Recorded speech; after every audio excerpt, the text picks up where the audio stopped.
Hey everybody, what's going on? Welcome back to another YouTube video, and for today's video we're back with another episode 5. Been banging these out like crazy. Is it episode 5? I believe it is. No, this is episode 4.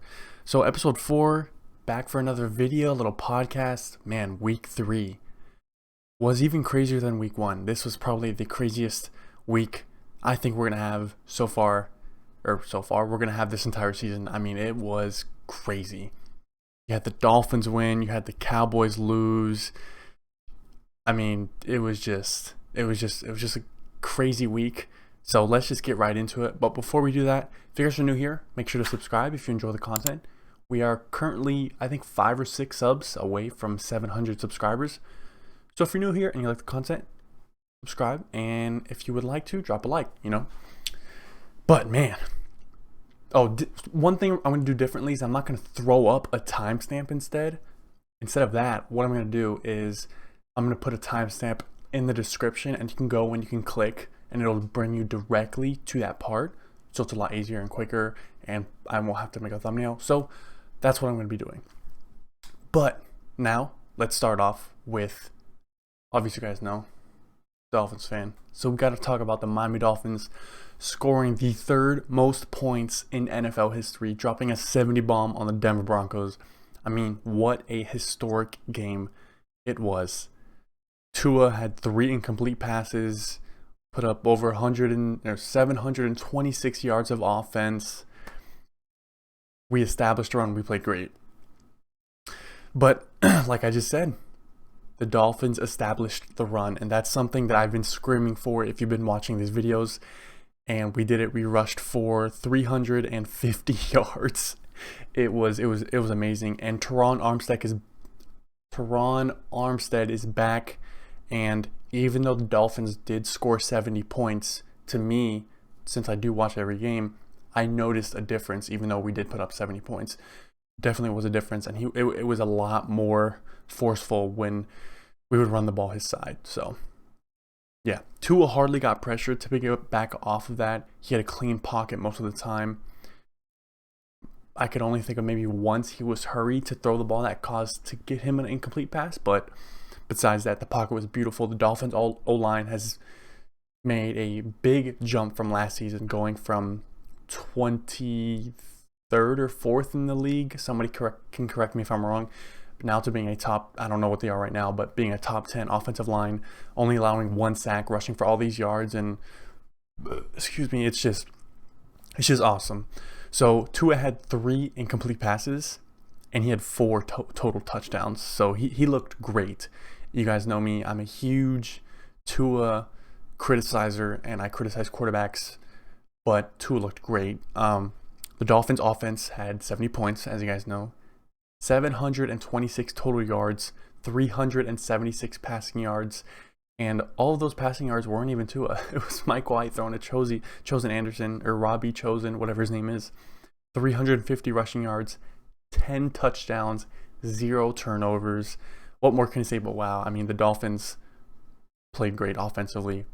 But going on to the defensive side of the ball, they only gave up 13 points. Now, yes, the Broncos did score 20 points, but defensively, that's special teams, but defensively, the Dolphins only gave up 13 points, and a lot more points should have been scored than that. I'll get into that in like a minute or two, but the Dolphins had 3 turnovers, 2 fumbles, and 1 interception, and they're doing all of this perfectly. And just a reminder that the Miami Dolphins are 3-0, setting these records, doing all of this without Jalen Ramsey for 3 games, Teron Armstead for 2 games, Jalen Phillips for a game and a half, and we just put up 70 points without our number 2 wide receiver, Jalen Waddle. So imagine once we all get healthy and we're rolling, I'm predicting right now the team to go 15-2. So, just saying. But now moving on to Denver, I really want to talk about Denver and Russell Wilson because primarily, Russell Wilson is not to blame for this loss.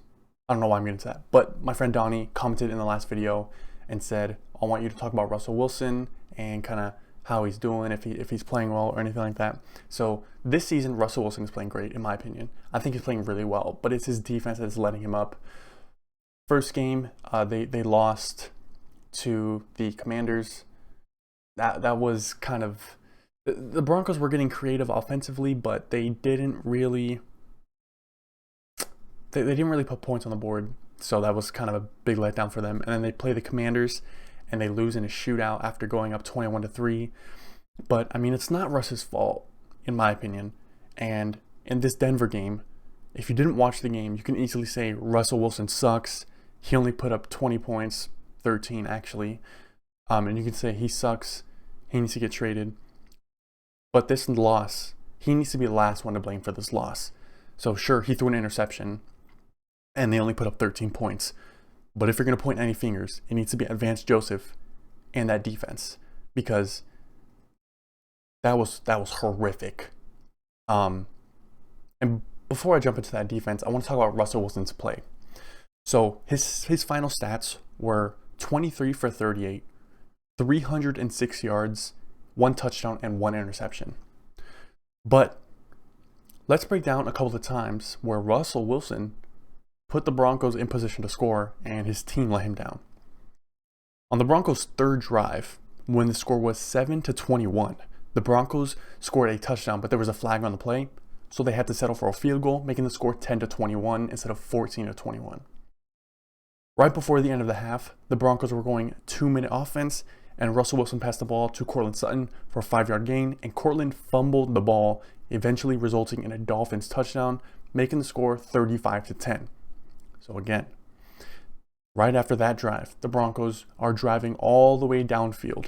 They score a touchdown, but yet again, there's another flag, so it negates that. On the very next play, Russell Wilson scrambles, throws a pass to Courtland Sutton in the end zone, hits him right in the chest, and he drops it. Could have been a touchdown. Broncos, yet again, have to settle for another field goal. Then the second drive in the second half for the Broncos, they're driving downfield just outside the red zone for the Dolphins, and the Broncos fumble. Then the following drive, Russell Wilson throws an interception, but it would have been a completion, and it was batted at the line of scrimmage for an interception. So this loss is not on Russell Wilson. The Broncos missed out on a minimum 17 points. That was not his fault. And those turnovers and those field goals immediately resulted in the Miami Dolphins scoring points. So the defense needs to get itself together. That's the reason they lost. Russell Wilson is playing great. Now, moving on to the Browns and Titans. The reason I want to talk about this game is because of Deshaun Watson. He's slowly but surely coming into form to what he used to be when he was in Houston. You got this stuff going on with the off the field, and you can have your opinions however you like. And I'm not gonna touch base on those, but football wise, Deshaun Watson is playing better. When he played against the Steelers, I believe he was fined about $35,000 for those face masks, and he didn't play well. I'm not gonna lie, he did not play well that game. But this game, they played great, or he played great, and the Browns played great. Excuse me. Aside from that one play where he threw the ball literally backwards, if you know what I'm talking about, go look it up. Deshaun Watson just throws the ball backwards because he's about to get tackled. Aside from that, he played phenomenal. 27 for 33, only 6 incomplete passes, 290 yards, and 2 touchdowns. And all of this with no Nick Chubb. But the team still looked great. The Browns defense only gave up 3 points. Limiting Derrick Henry was, I don't even know how to describe it. It left me speechless. They limited Derrick Henry to 20 rushing yards. 20. I mean, with Jim Schwartz as his defensive coordinator, calling these he's a new DC there. The Browns are definitely in the running for winning this AFC North. You have, I almost said Jabril Peppers. Wow. You have Myles Garrett, Zadarius Smith, Jordan Elliott, Denzel Ward. This defense is stacked, and I just missed out on a couple other D linemen and middle linebackers, but this defense is stacked. And with how the schedule is looking for the Browns, their next couple games, they could easily win this division, I think. I think now they could go 11-6, 10-7, and win this division. Now, the Bengals did just get a win tonight. A must-need to win, but Browns are looking good. Now the Titans, they just suck. The Titans suck. Like I said, Derrick Henry with only 20 rushing yards. I don't even know how that even happens. DeAndre Hopkins with only 3 catches. I'm taking my talents to Memphis. What an idiot. He said that Tennessee was the only team that responded or reached out to him, but I found that hard to believe. And I don't know. I mean, my God, they just looked horrible. I don't know what to do. Ryan Tannehill can't move the ball. Derrick Henry's the only source of offense, and he's wasting his career in Tennessee. I don't know. He needs to request a trade or something. D-Hop is regretting the decision to come to Tennessee now. Oh God, it's awful. They did get a good win against the Chargers last week, but I don't know how you go from that to putting up 3 points against the Browns. So, yeah. Anyways, moving on to the Falcons and the Lions game. This was a really good game. I love good defensive games, and that's what this was. It was a good defensive game from both sides.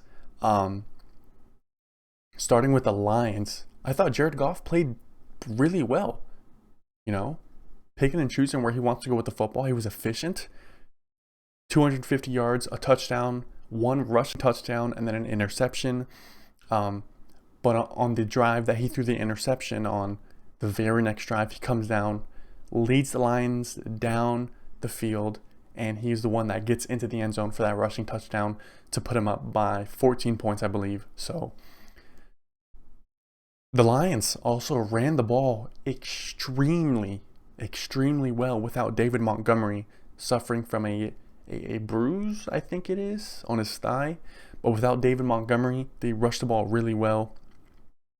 I believe they rushed it for 220 something yards, or I don't know. I don't have the stats up here, but they rushed the ball really well, and Dan Campbell made smart decisions that didn't cost him the game this time. You know, he's like, we're going to punt this. We're not going to go for it. We're going to punt this. We're not going to go for it. So he's getting smarter. Those are the decisions I like to see. So the Lions also played great on defense. They only gave up 6 points, forcing a turnover when the Falcons had 2 minutes left in the game. Desmond Ridder wasn't going to do anything with the football anyways, but 2 minutes on the clock, down 14. You need to drive down, score a touchdown, and you get an interception, pretty much calling game. So I thought that was great. The Lions are 2-1 now, and they're looking much better every week, slowly but surely. Started off in Kansas City, beating them, shocking a lot of people, I would say. Then last week, losing the shootout against the Seahawks, Dan Campbell with a couple bad decisions, losing in overtime, but then bouncing back and getting a good win against a good Falcons team and a good Falcons defense. So the Lions slowly but surely getting better week after week. Jared Goff, like my girlfriend called him, Ryan Gosling, getting better. He's gaining that confidence back, and this team is looking good, especially on defense. Now let's talk about the Falcons. Desmond Ridder is not a good thrower of the football. When he needs to throw the ball, when he's down and he needs to drive his team down, he can't do it. I'm sorry. He's just not a passing QB. And when he's throwing the ball 38 times a game and only completing 55% of his passes, that's a problem. Excuse me, that's a huge problem. Bijan Robinson and that Falcons running game was non-existent. That Lions front four is just amazing. TJ Hutchinson, I believe. TJ Hutchinson, awesome stud. But the Falcons run game was just completely shut down by the Lions defense, getting held to only 44 rushing yards all game after rushing the ball extremely well last week at home against the Green Bay Packers. But the Falcons defense played well. They picked off Jared Goff, and they held the Lions offense to only 20 points. Now, maybe like they still gave up 20 points, but I mean, in 2023, holding a team to under 20 points, that's considered a win. So I'm going to count that as a win, and their defense played well. It was a good defensive stance, just wasn't a good offensive performance by the Falcons. Like I said, Desmond Ridder can't throw the football 38 times a game, and you expect him to win. They hardly throw the football that much, and it's a lot of screen passes and short plays, out routes, hitches, curls, everything under 15 yards. So Kyle Pitts not being utilized as much because you don't have anyone who can throw it deep respectfully. So it's just tough for the Falcons. But everyone in the NFC East lost, so I guess that's good news for everyone in the NFC East. But yeah, is it the NFC East? NFC South. NFC South, not the NFC East. Speaking of the NFC East,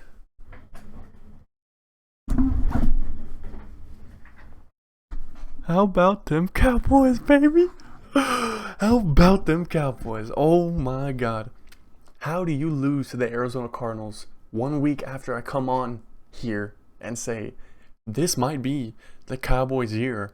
Dak and Mike McCarthy, and you lose to the Arizona Cardinals at Arizona. I don't get it. I thought this defense was supposed to be amazing. They didn't have Trayvon Diggs, but it wouldn't have mattered in my opinion. But Dak played a good game.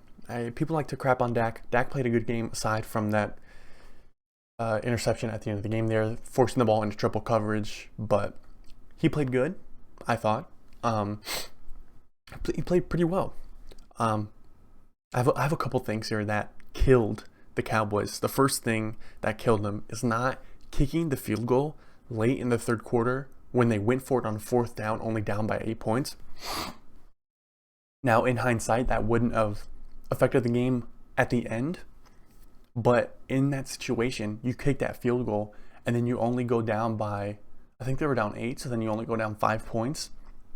So it is what it is. But on top of that, the Cowboys had 4 red zone trips in the second half and only came out with 6 points. In some games, you can afford to do that. You really can. But they couldn't afford to do that in the Arizona game, and that's what cost them. 4 red zone trips, and you come away with 6 points. It's not what you want to see. Turnover on downs, and then the interception at the end of the game. It's just not what you want to see. Like I said, Dak played well, and Tony Pollard rushed for, I believe, like 120 yards. It was just, like, Dak played well, but he didn't distribute the ball to the right players. I think CD only had, I can check right now. I don't want to keep saying, oh, I don't know, but let's see right here. NFL schedule, Baltimore. I said Baltimore, Arizona, and Dallas. So let's see here.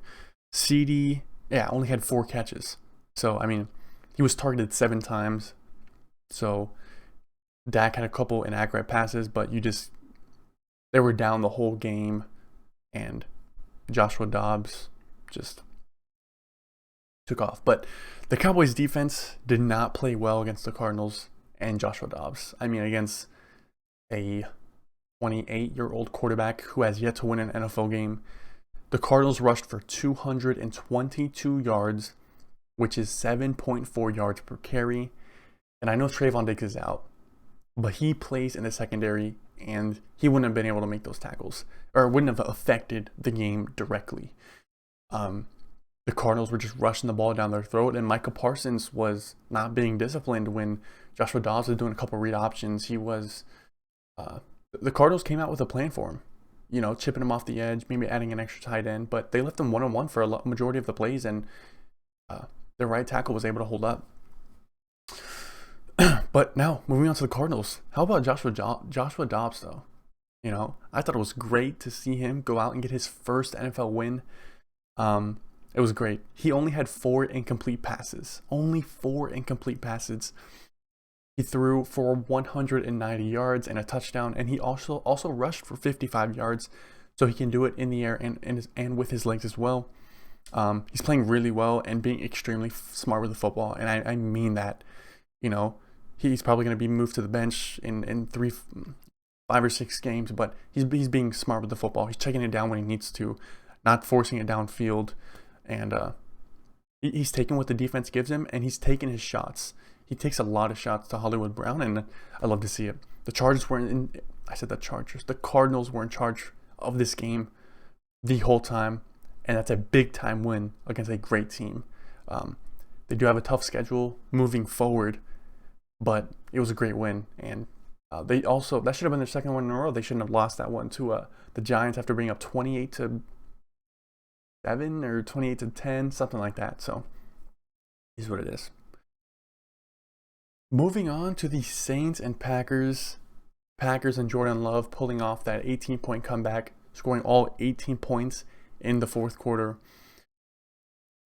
I could hate for this, but Jordan Love and the Packers didn't look great. They just didn't. Fourth quarter, yes, they did. All in the entire game, no, they did not. But let me explain to you why. So I don't like being that guy, but Derek Carr getting injured was basically the instant Derek Carr got injured, the Saints lost. They lost.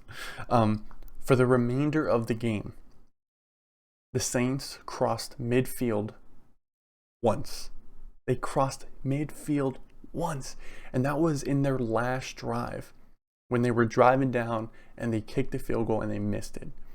Other than that, they never passed midfield. So the Saints did have a chance to take the lead on that last drive, but their rookie kicker missed a 46-yard field goal with 1 minute remaining in the game.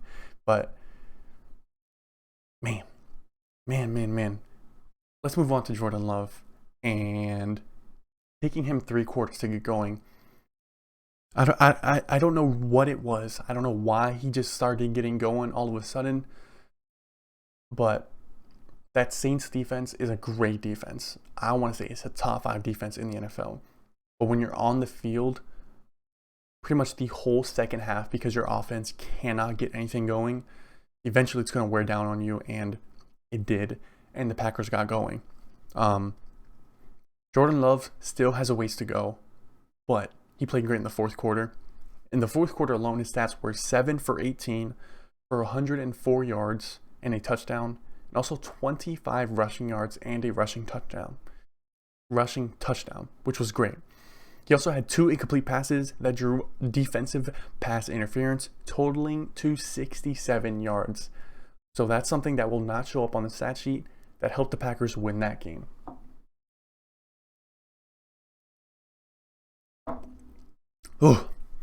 Jordan Love finished as the leading rusher on the team, believe it or not, with 39 rushing yards. The Packers' defense stepped up, even though Jameis Winston wasn't at quarterback. It's a team game. Defense stepped up when they needed to. Offense stepped up when they needed to, and they went out and they won the game. Now they've improved to 2-1, and it was a big win. The Packers, with 5 starters out, a couple receivers, offensive linemen, and of course Jair Alexander. It was a big win for them, improving to 2-0 in that division. The Vikings fall to 2-1, 0-2, 0-3. My God, Chicago Bears fall to 0-3, and the Lions improved to 2-1. So it looks like this division is going to be between the Lions and the Packers. Let's talk about the Saints really quickly. Derek Carr, his status is now a shoulder injury, and he's most likely going to be out for this next week against the Bucs. But it's just an AC injury in his shoulder, so he should be back the week after, is what I'm hearing on Twitter and everything. But he was playing well. He had Chris Olave and Michael Thomas going off for a ton of yards, playing really well. So it was kind of excuse me, I don't know if you guys heard that.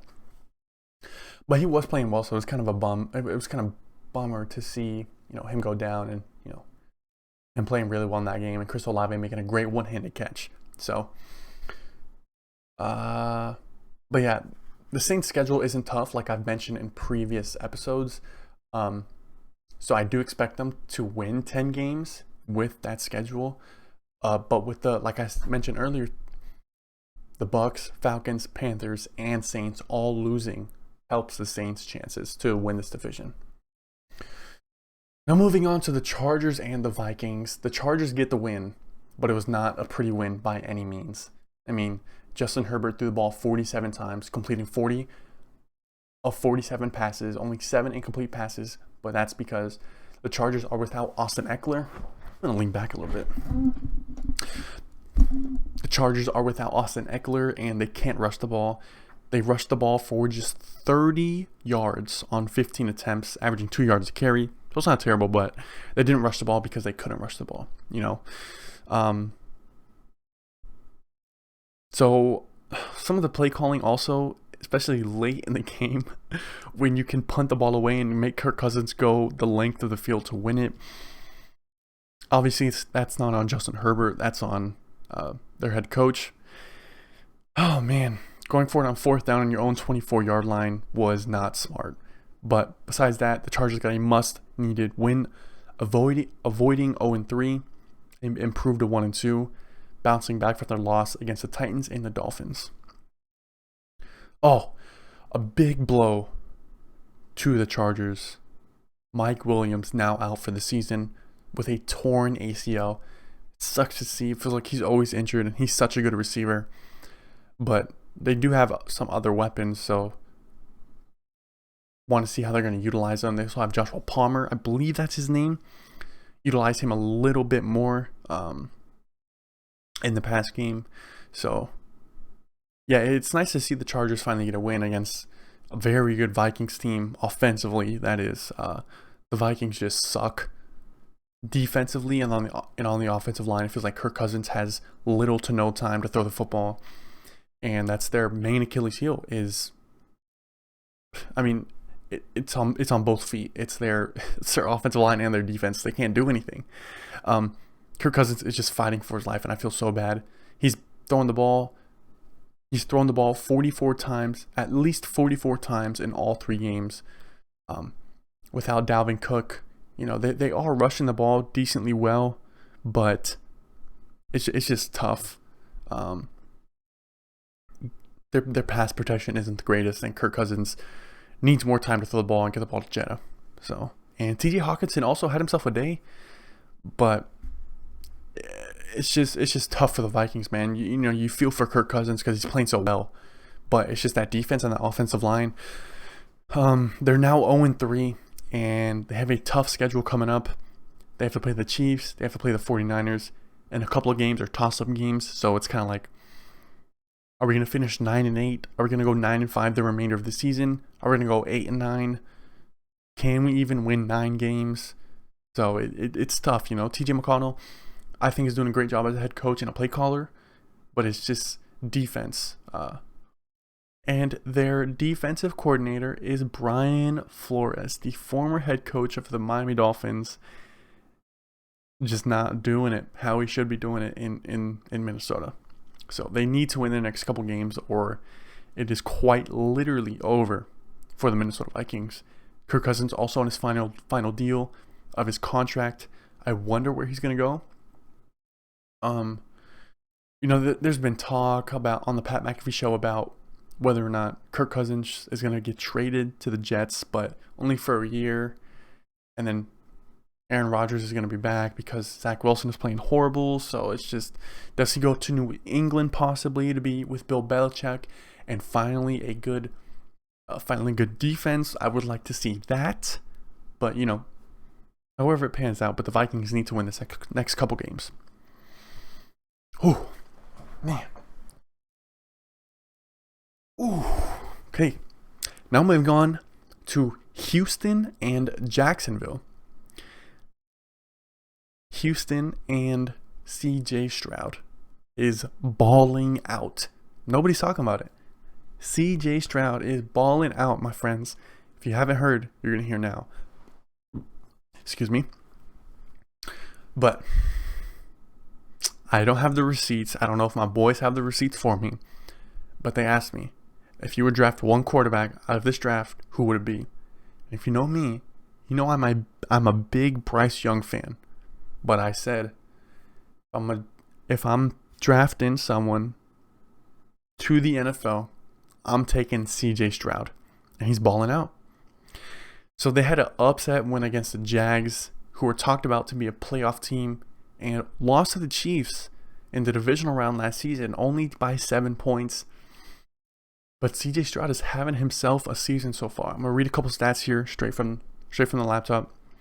Stroud now has 906 passing yards through his first 3 games.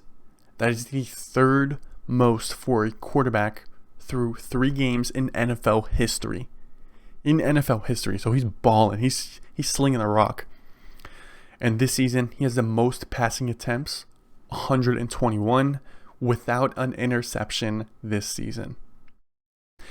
He has more passing yards this season than Patrick Mahomes and Josh Allen. He has more touchdowns than Dak Prescott and Trevor Lawrence. And he's off to a great start in his young career. He's really being smart with the football, not forcing it where it doesn't need to be. His defense isn't the greatest, and, he doesn't have the best of weapons. His Dalton Schultz, and he has, not Brandon Cooks. They got one receiver. Texans, wide receiver. Let's see. Robert Woods. There we go. And they also have Nico Collins, so they got a pretty decent squad there. And you would like to see him, win a couple more games. They're now 1-2, and that division is wide open now. The Colts did win, and they are at 2-1, but you have the Titans at 1-2. You have the Jags at 1-2, and then you have the Texans at 1-2, and the Texans now hold a tiebreaker over the Jags. So I don't know. I'm just rooting for the kid, and hope he continues to play well. Now the Philadelphia Eagles, man, they're just gonna keep winning like the Dolphins, aren't they? They are 3-0 for the second straight season as Jalen Hurts improves to, get this, 20-1 over his last 21 regular season games. It took a while for the offense to get going in this game, but when they did, it was a one-sided game for the most part. It was a hard-fought win against the Bucs, but it just goes to show that the Eagles can run the ball with ease whenever they want. They rushed for how many yards? I don't have it here. Damn. Come on, Chris. I don't got it here. Hold on, guys. I'm going to pull it up real quick. I'm going to tell y'all because they were running the ball extremely well. I think it was, yes, they rushed the ball for 201 yards. So that's the second time in 3 games they've rushed the ball. Well, it was back-to-back games, actually. They've rushed the ball for over 200 yards. Jalen Hurts throwing 2 interceptions. Not the greatest, but a good win, winning by 14 points. The Eagles defense stepped up and they played the best they've played all season, in my opinion, with, Baker and that offense. They weren't able to rush the ball, so that Eagles front line was playing great. Also got a safety. But Mike Evans getting the only touchdown for the Bucs, and yeah, the Eagles defense looks like they're back on track, I think. Oh yeah. I think the Eagles defense is back on track, especially playing a defense with an offense with a lot of weapons. So they held the Bucs to just 41 rushing yards and 11 points. But with that being said, I expect the Bucs to bounce back next week against the Saints in New Orleans with no Derek Carr to improve to 3-1, hopefully taking charge of that division. Now, Justin Fields. He sucks. Let's just call it what it is. He sucks. Not hitting his reads when he needs to. He's panicking in the pocket. Not going through his progressions properly. He just seems frozen, and getting blown out, and then possibly suffering a concussion on the field. And it was just not a pretty day, and it has not been good for Justin Fields over these past couple games. I believe I have a screenshot somewhere. I don't know where my phone is, but man. Oh well, I had a screenshot of Justin Fields and his airtime when he's throwing the ball downfield, and it's not great. It's not looking good. So, you just wonder, did the Bears make the right decision trading away that number 1 pick for DJ Moore, and go out and getting an offensive tackle in free agency? I don't know. You got to let him get a couple more games under his belt. But at the end of the last season, he was looking a little bit better. But I think it also has to do with play calling. But with what he's presented, he's not playing well, and it's no secret. The Bengals, the Cincinnati Bengals, if you guys know, I'm a Joe Burrow fan, so it was crucial for them to bounce back and win this game. They needed it. 0-2. If they dropped to 0-3, they would have, I don't want to say they would have been out of the playoff race, but it would have been really tough, and they got a hard-fought win against the Rams. It took the Bengals offense a little bit to get going, but in the second half, they really showed up and showed out. Justin Jefferson going for 150 yards. Joe Burrow with not even 100%. I thought he played well. T. Higgins dropping like 90 passes. I'm going to drop him for my fantasy team. He's making me go crazy. But Joe Mixon also rushed the ball, I think, fairly well for 60, 70 yards. And then offensive line played pretty decent against Aaron Donald. You hardly heard his name all night. And yeah, one thing to harp on, though, is, I don't even know if that's the right vocab word, wow. But the Bengals defense played really well. Got pressure on Matthew Stafford, limited Puka Nacua and Tutu Atwell to a degree. Tyler Higbee got going a little bit, but also Kyron Williams was limited. So that Bengals defense is definitely playing well. They've stepped up. Joe Burrow stepped up and played when he wasn't 100% to get a must-needed win to stay alive. I know it's early to call a team out of the playoffs, but they would have lost that. It would have been tough for them to bounce back. So huge win for the Bengals. Trying to see who they have next. Let's see here. The Bengals have the Titans next, and then the Cardinals and the Seahawks. So it could be 3 straight wins, and they're looking at 4-2. Now, last season, they did start off 0-2 and then ended up 8-2. So could this be the same thing? We don't know, but they play the Niners. They also play the Bills and then the Chiefs. But it's looking like they can easily win 10 games here. Schedule isn't too tough, so I wouldn't be surprised if they did win 10 games. But the Rams, they need help on the offensive line because they were getting pressured the entire time, and it affected the run game a little, but ironically enough, the Rams were able to run the ball effectively, but they didn't run it a lot in the red zone. Once they got into the red zone, the running game is what got them there, and then they would just throw the ball 3-4 times in a row and settle for a field goal. So it kind of screwed them, and I expect more out of Sean McVay, in that play calling, but it seems like he just wanted to go straight back to the pass game. So, but the Rams, I think they're still in contention for a playoff team, winning 9 or 10 games. I think they could really, really make the playoffs and be a wild card team here. I thought I heard something. Sorry. But Rams, they look good. Even though they did lose, they had 3 red zone trips in the first half. Their first 3 red zone trips all came up with field goals. Should have been touchdowns, but I expect the Rams to bounce back. But yeah, that's all I've got for today's episode, today's video. Like I mentioned in the previous video, drop a comment down below if you want me to talk about your team, talk about a topic, or anything. Let me know what you guys think of these videos, and if you're new here, like I said, subscribe and drop a like in the comments below. Drop a like in the comments below. Drop a like and drop a comment in the comments below. Hopefully you all enjoyed, and I'll see you all next video. Peace.